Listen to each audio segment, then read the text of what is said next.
Assalamualaikum warahmatullahi wabarakatuh. Perkenalkan, nama saya Belveda Rahmani. Di sini saya akan menjelaskan tentang teori berpikir dan emosi dalam buku psikologi oleh Alex Obur. Pernahkah kita bertanya bagaimana manusia mampu memecahkan masalah, mengambil keputusan, atau menciptakan ide-ide baru? Semua kemampuan tersebut berawal dari yang namanya proses berpikir. Dalam psikologi umum, berpikir merupakan aktivitas mental seseorang yang memungkinkan seseorang menjadi memahami informasi, kemudian menganalisa suatu keadaan dan menentukan tindakan yang tepat.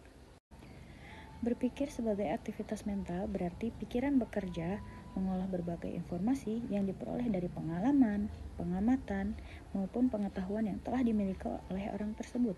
Ketika seseorang menghadapi masalah, maka pikirannya akan berusaha mencari hubungan antara berbagai informasi untuk menemukan solusi atau mengambil keputusan. Selanjutnya, berpikir memiliki hubungan yang erat dengan yang namanya bernalar. Berpikir mencakup seluruh aktivitas mental, sedangkan bernalar merupakan proses menggunakan logika. Kemampuan bernalar membantu seseorang tersebut untuk menganalisis apakah suatu yang ia analisa itu masuk akal, benar, atau perlu dipertanyakan lagi. Karena itu, bernalar sangat berkaitan dengan yang namanya proses berpikir. Selain bernalar, berpikir juga sangat berkaitan dengan yang namanya bahasa. Bahasa merupakan sarana untuk mengungkapkan pikiran seseorang dan gagasan kepada orang lain.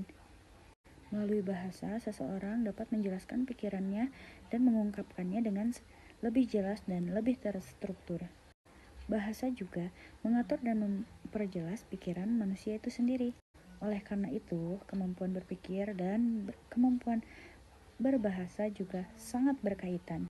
Dalam psikologi, terdapat banyak macam-macam berpikir. Cara pikir yang pertama yaitu berpikir deduktif. Berpikir deduktif yaitu cara berpikir yang dimulai dari pernyataan umum menuju kesimpulan yang lebih khusus. Yang kedua, berpikir induktif.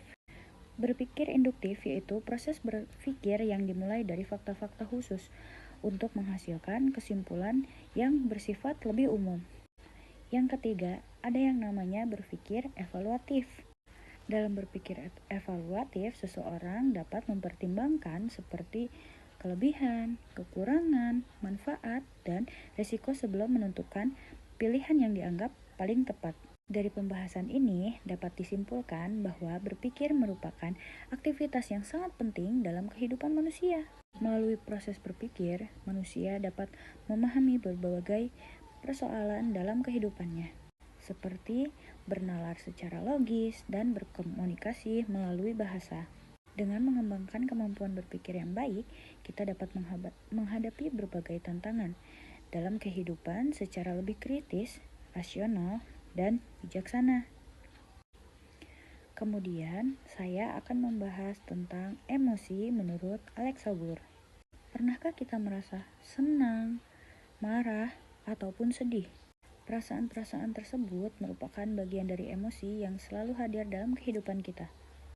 Dalam psikologi, emosi dapat dipahami sebagai reaksi yang muncul ketika seseorang tersebut menghadapi situasi tertentu dan dapat memengaruhi pikiran kita. Para ahli psikologi mengemukakan beberapa teori untuk menjelaskan munculnya emosi. Teori menurut James menyatakan bahwa emosi muncul setelah terjadi perubahan fisik dalam tubuh.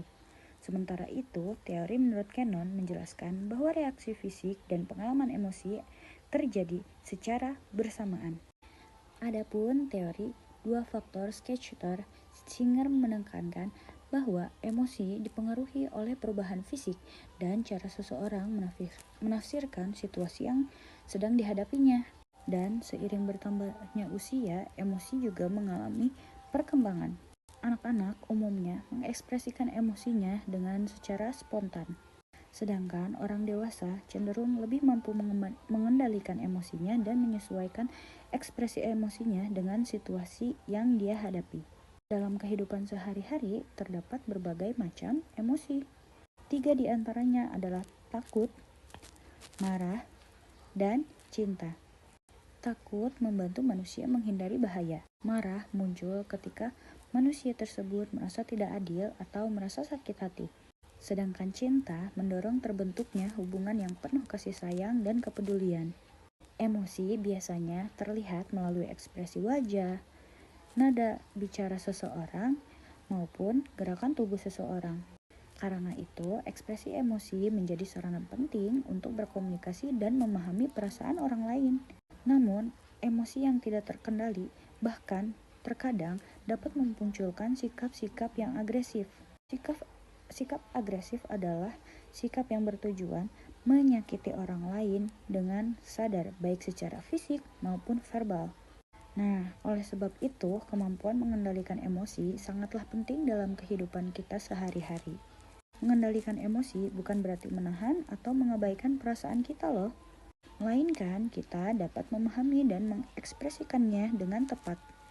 Nah, dengan pengelolaan emosi yang baik, seseorang dapat berpikir lebih jernih, menjalin hubungan sosial yang sehat dengan sesama manusia, kemudian menghadapi berbagai macam tantangan hidupan dengan lebih bijaksana. Dengan pengelolaan emosi yang baik, seseorang dapat berpikir jernih sebelum melakukan tindakan-tindakan yang tidak diinginkan, menjalin hubungan sosial yang lebih sehat dengan sesama manusia, dan menghadapi berbagai tantangan kehidupan dengan lebih bijaksana lagi.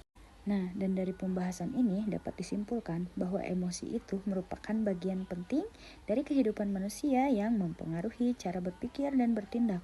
Memahami emosi itu membantu kita mengenal diri sendiri, memahami orang lain, serta menjalani kehidupan yang lebih seimbang dan harmonis. Jadi, dalam buku Alex Sobur ini yang saya bahas, teori berpikir dan emosi itu saling berkaitan ya. Semoga saya bisa menjelaskan beberapa teori lagi untuk kalian semua. Terima kasih. Assalamualaikum warahmatullahi wabarakatuh.